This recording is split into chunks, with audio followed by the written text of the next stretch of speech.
चाचा पशुपति पारस के हो रहे राजनीतिक पतन और फेल हो रहे राजनीतिक दाव की वजह से अब पशुपति पारस जो है चिराग पासवान से समझौता करने को भी तैयार हैं।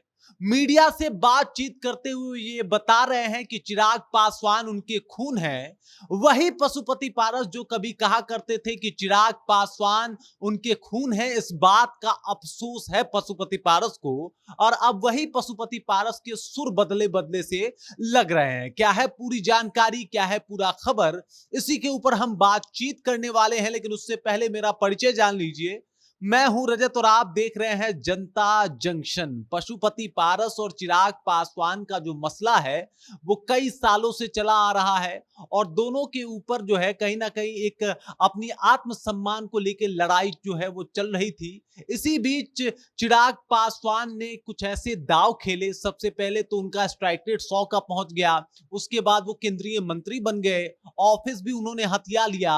और अब चाचा पशुपति पारस ने सोचा कि भाई अब कुछ भी करके चिराग पासवान से समझौता कर लिया जाए। दरअसल बात यह है कि एक मीडिया चैनल को इंटरव्यू देते हुए पशुपति पारस ने बताया कि आखिरकार क्यों नहीं, मैं चाहूंगा कि चिराग पासवान से मेरे रिश्ते ठीक हो। मैंने तो उनको गोद में खिलाया है, इसके अलावा उनका बचपन जो है मेरे गोद में ही बीता है।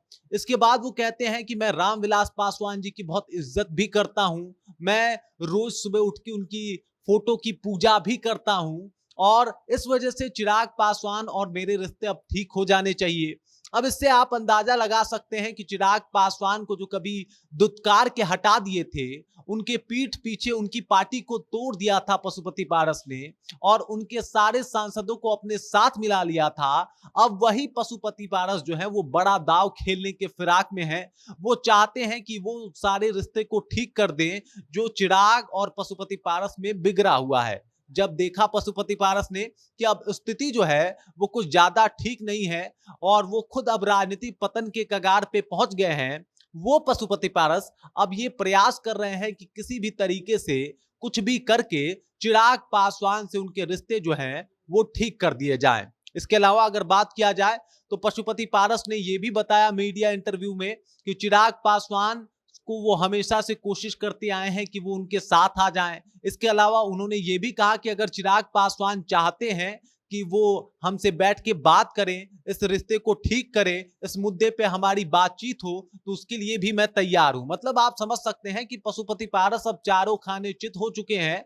चिराग पासवान ही उन्हें अब एक ऑप्शन के तौर पे दिखाई दे रहे हैं और वो अब उनको जाके खून का रिश्ता याद आ रहा है। अब उनको जाके ये याद आ रहा है कि चिराग पासवान जो है वो उनके खून है और अब जाके उनको ये याद आ रहा है कि चिराग पासवान को उन्होंने गोद में खिलाया है। इससे पहले वो चिराग पासवान को लेके जाने कितनी बातें बोल चुके हैं। उन्होंने चिराग पासवान को ये तक कह दिया था कि ये दुनिया से सिधार जाते तो अच्छा होता। इस तरीके के कई बात पशुपति पारस बोले, लेकिन अब पशुपति पारस का मन डोल रहा है। अब पशुपति पारस राजनीतिक पतन के कगार पे हैं। तब उन्होंने सोचा कि अब चिराग से सब कुछ ठीक कर लिया जाए ताकि आने वाला जो उनका राजनीतिक भविष्य है वो बच जाए और वो किसी तरीके से भी खुद को अब राजनीति में स्टेबल कर सके और एक बार फिर से खुद को साबित कर सके। इससे अंदाजा ये भी लगाया जा सकता है कि चाचा और भतीजे की जो ये लड़ाई है वो चिराग पासवान बड़ी आसानी से जीत चुके हैं। अब वो उस कगार पे पशुपति पारस को पहुंचा चुके हैं जहां कभी वो खुद हुआ करते थे। मतलब वो स्थिति अब पशुपति पारस की हो गई है। उनके पास अब कुछ भी नहीं बचा है, ना कोई दाव है, ना ही कोई सीट, और अब एनडीए भी उनको दरकिनार करते हुए दिखाई दे रही है। तब उन्होंने ये सोचा कि शायद चिराग पासवान ही अब एक ऐसे मात्र ऑप्शन है जो सब कुछ ठीक कर सकते हैं और उनकी खोई हुई जो राजनीतिक एक गरिमा थी उसको वापस दिला सकते हैं। बाकी इस खबर को लेके चाचा पशुपति पारस और चिराग पासवान के इस रिश्ते को लेके आप क्या सोचते हैं? आपको क्या लगता है चिराग पासवान पशुपति पारस के साथ एक बार फिर से जाएंगे? इनके ऊपर आप जो भी सोचते हैं कमेंट करके अपना राय जो है हमारे साथ साझा कर सकते हैं।